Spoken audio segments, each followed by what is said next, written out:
Good morning, students. Today I'll be teaching duties of a company auditor. Already I finished an important topic which is rights. Now duties. So under duties you have two types. One is statutory and one is general.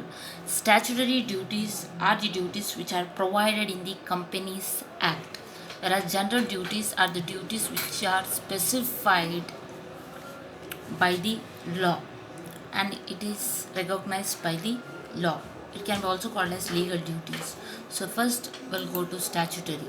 First, in that, duty to make a report to the members of a company. As auditor is appointed by a members of a company, he has to make a report about the profit and loss and the balance sheet, whether it exhibits a true and fair view of the affairs of a business of a company, efforts or business of a company, whether they have maintained it as per the requirements of Companies Act. Second, duty to make enquiries. It is given as per section 227 1A of a Companies Amendment Act of 1965. If he has any queries, any doubts relating to the company's matters or efforts, he has a full right to make a enquiry with the officials of a company. Duty to certify the statutory report.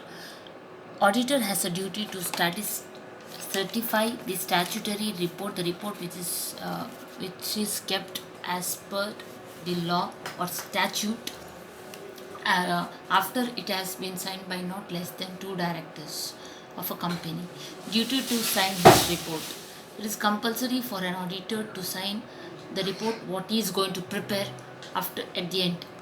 Duty to give a statement in prospectus. As per section 56 subsection 1, he has to give a statement in prospectus regarding following matters. He has to give the information about the company relating to profit and loss, assets of a company, and also the rates of dividend paid by the company for each of the first financial years preceding the issue of the prospectus. Next, duty to comply with the directives of the central government.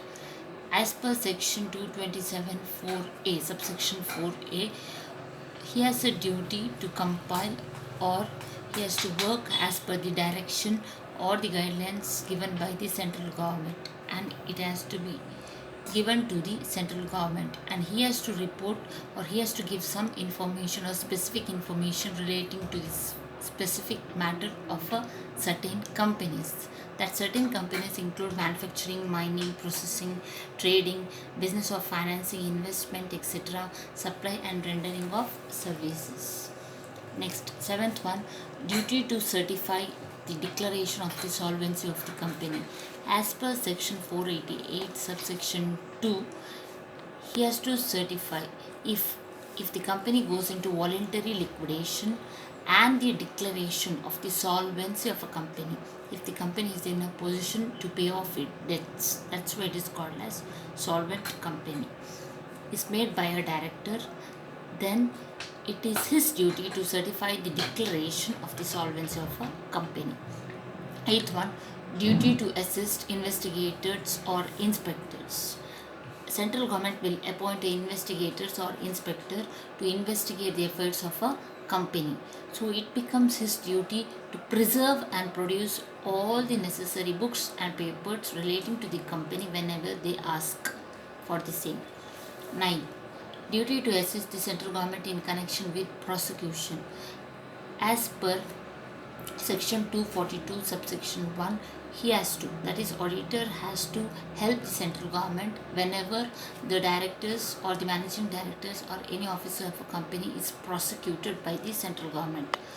10th, duty to make a report on public documents. Under section 58 subsection A of a Companies Act, the auditor of a non-banking company should inquire whether the company has furnished information about the deposits accepted by them from the public to the Reserve Bank of India, and whether it has compiled all this as per the direction given by RBI.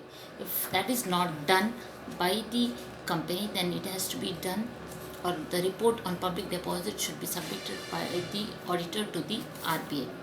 That's the end of statutory report. Next category, general duties. First, duty to exercise reasonable care and skill. He has to give his best, or he has to work as per his qualification. He should give his reasonable care and skill in inspecting the records and books of the company. Second, duty to check the accuracy of the accounts. He has to check the accuracy of the accounts, and he has to see that they show true and fair view of the affairs of a company. Third, duty to certify himself about the securities, whether that particular security which is mentioned in the book is actually existing. He has to make an inquiry of that by inspecting personally and ensuring whether it is in safe custody. Duty to scrutinize debenture. He has to see the full details of the debenture which is recorded in the books, and he has to also examine properly the rules of the debenture trust deed. Duty to verify investment.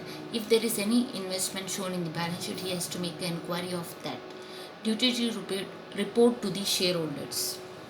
He has to provide he has to report all the material fact, and if any uh, point, anything which is violated as per the provision of Companies Act, that should be told to the shareholders. If it is violated by any of the officers or any person who are related with the company, then it should be reported to the shareholders. Duty to verify the assets. He has to verify the assets, whether it is properly categorized, properly shown in the balance sheet, and what is the actual value of the asset, whether it has a mortgage, loan, etc. 8. Duty to check the stock. He has to properly check the stock, how it is valued, what is the method of valuation of stock, etc.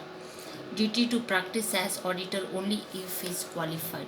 So if he is actually qualified as an auditor only, he has to practice auditing work in company.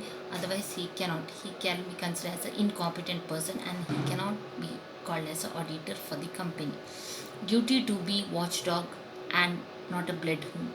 So he has to act only as a watchdog. Bloodhound ಹೇಳಿದ್ರೆ ಬೇಟೆ ನಾಯಿ.